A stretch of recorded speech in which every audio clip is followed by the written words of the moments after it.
I hope that we're going to have a deal for peace. If accepted by Hamas, this proposal calls for the release of all remaining hostages. To ensure the success of this effort, my plan calls for the creation of a new international oversight body, the Board of Peace. If this international body succeeds, we will have permanently ended the war. Prime Minister Netanyahu and President Trump, a historic day here at the White House. Joining us now, the Middle East envoy, Steve Witkoff. Thanks for the time. My pleasure, Brett. How do you characterize this day? Epic. Epic, really groundbreaking. And the president wants to see an overall peace. It's not just about Gaza. It's about how this might percolate into all other areas in the Middle East and what it's going to achieve, maybe even percolate into Russia, Ukraine. It's just the early hours here, but we've gotten word that Hamas has been briefed. Official telling us that Qatar's prime minister, Egypt's intelligence chief just met with Hamas negotiators, shared the 20-point plan. Hamas negotiators said they would review it in good faith and provide a response. Do you have any sense yet from that side? No, but I think I don't have a sense yet, but I'll speak to the Prime Minister Mohammed, tonight. We've talked often throughout the day today, and I'm sure it's General Hassan from Egypt who you're referring to, and I'll speak to him as well. But I think that sounds like a very positive initial reaction for a group that hasn't really had time to study our plan. I mean, speaking about Qatar, there was this moment in the Oval Office, and the Israelis tweeted it out, the phone call with the Israeli Prime Minister and the Qatari Prime Minister, in which they made this call. And he says, Mr. Prime Minister, I want you to know that Israel regrets that one of your citizens was killed in our strike. I want to assure you that Israel was targeting Hamas, not Qataris. I also want to assure you that Israel has no plan to violate your sovereignty again in the future. I mean, that's a big moment.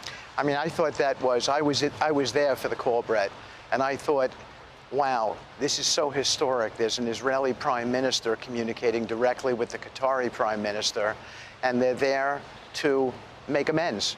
They're there to explain what happened, to apologize, and to hopefully move on from there. And it was a really positive and uplifting call. You've dealt with all of these figures in that region. You know how tenuous this can be. One step forward, two steps back. Yes. You feel this one is different? I do, because we have so much widespread support from all of the Gulf Coast Arab countries.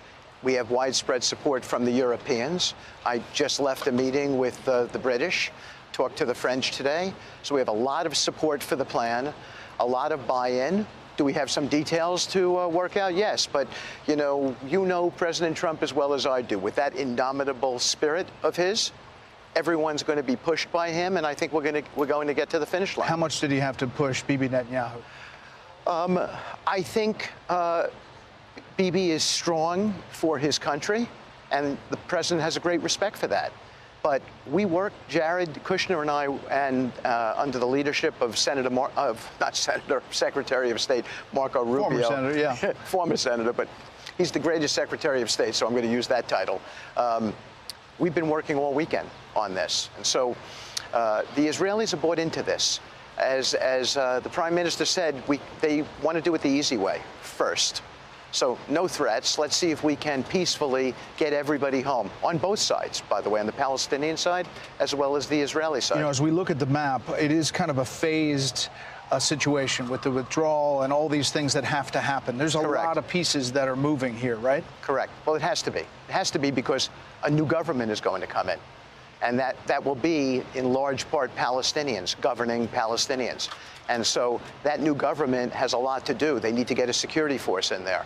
And we were just upstairs, as a matter of fact, talking about this with a particular country as to whether they could handle the job. So I think you can't withdraw altogether until you get the security forces in there. And so the difference is the buy-in, right? The buy-in from the Gulf states, the buy-in from the region. Correct. The pressure on Hamas.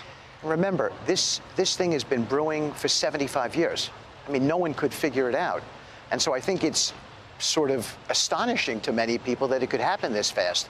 But that's what happens when you get President Trump bought into the fact that he wants to see a peace deal here. This is how efficiently it moves. You want to put chances on it? I'd say I'm very optimistic. That's what I would say. And I'm hopeful at the same time. I really am hopeful because I've met people on both sides, and this needs to end. Russia, Ukraine, totally different situation, and we'll talk about that another time. We appreciate your time. Steve Witkoff, thanks so much. Always my pleasure. Thank you. Hey, Sean Hannity here. Hey, click here to subscribe to Fox News YouTube page and catch our hottest interviews and most compelling analysis. You will not get it anywhere else.